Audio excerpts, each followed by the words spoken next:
Pod Kutnou Horou leží továrna na bohatství, která financovala celé království. Pod Paříží odpočívají miliony mrtvých v chodbách z kostí.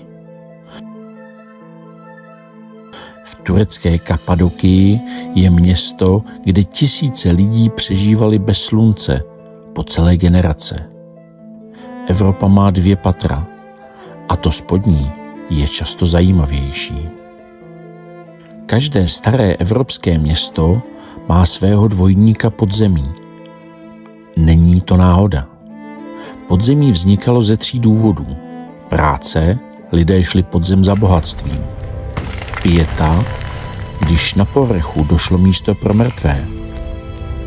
A přežití, zmizet bylo jediná šance. Dnes si ukážeme všechny 3 případy. Začneme v Česku. Kutná Hora.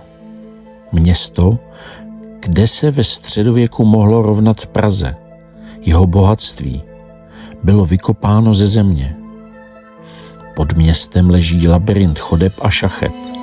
Není to turistická atrakce, je to zkamenělý důkaz obrovské dřiny. Tady se stovky let těžilo stříbro, které financovalo České království. Představte si ten svět. Tma, vlhko, ticho přerušované jen zvukem krumpáče. Chodby tak úzké, že se v nich horník sotva otočil. Dodnes jsou na stěnách vidět stopy po sazích z kánů. Otisk člověka, který tam byl. Tohle podzemí nebylo úkrytem. Bylo to pracoviště. Továrna na bohatství, která pohltila tisíce životů. A pak přišel paradox. Horníci umírali a hřbitov se plnil. Řešením se stala kostnice v Sedlci. Kosti desítek tisíc lidí tu nejsou jen uložené. Jsou z nich vytvořeny lustry, erby, nápisy. Je to fascinující a zároveň mrazivé. Bohatství vydobyté ze země se ironicky vracelo zpět do země. Kutná Hora je nejlepší důkaz toho, že podzemí dává i bere. Když město bohatne, roste. Když se přeplní, začne tlačit dolů. V 18. století měla Paříž obrovský problém. Její hřbitovy, umístěné uprostřed města, přetékaly. Byly přeplněné, šířily zápach i nemoci a mrtví doslova ohrožovali živé. Řešení bylo radikální. Pod Paříží existovaly staré vápencové lomy, stovky kilometrů opuštěných chodeb a právě sem se rozhodli přemístit ostatky ze zrušených hřbitovů. Celé dekády, noc co noc, projížděly městem vozy naložené kostmi. V podzemí je dělníci skládali do přesných vzorů. Lebky v geometrických řadách, stehenní kosti jako pilíře. Není to chaos, je to architektura smrti. Vzniklo tak největší pohřebiště na světě. Miliony duší. Každá kost byla kdysi člověk, který chodil po ulicích nad vámi. Pařížská podzemí tak není jen hrobka. Je to památník pragmatismu, drastické řešení, které umožnilo městu dál růst a dýchat. A mimochodem, během druhé světové války se v katakombách ukrývali partizáni. Podzemí sloužilo živým i po staletích. A někdy nejde o mrtvé ani o práci. Někdy jde o to přežít. Náš poslední příběh nás zavede do Turecka. Na povrchu vidíte jen zvlněnou krajinu a kamení.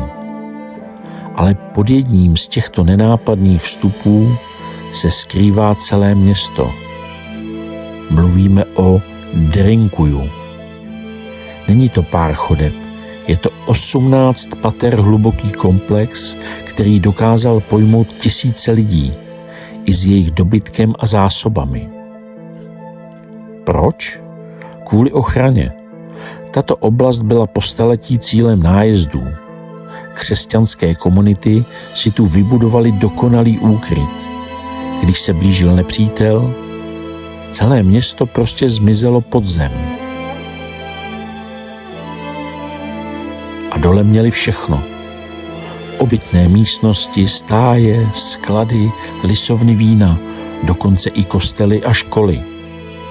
Každé patro se dalo uzavřít obrovským kamenným diskem, valem, který nešel zvenčí otevřít. Stačilo ho přivalit a nepřítel byl jako za zdí, kterou neznal.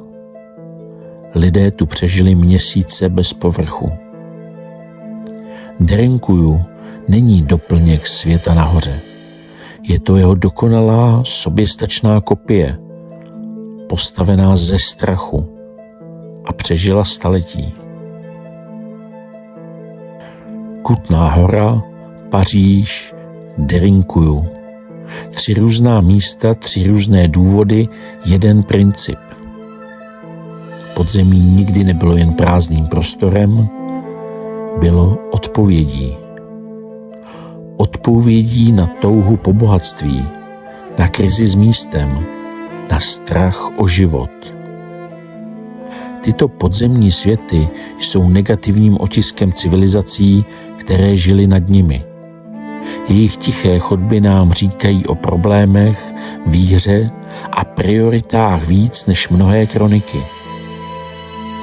Povrch, po kterém chodíme, je jen jeviště, ale skutečný příběh města byl napsán pod ním, ve tmě. Až příště půjdete po Staré dlažbě, zkuste si představit, co všechno může být pod vámi. Které z těchto 3 podzemních světů vás fascinuje nejvíc? Napište to do komentáře. A pokud vás baví odhalovat skryté prostory, přidejte se k odběru HeritageSecrets.cz, ať vám neuniknou další tajemství.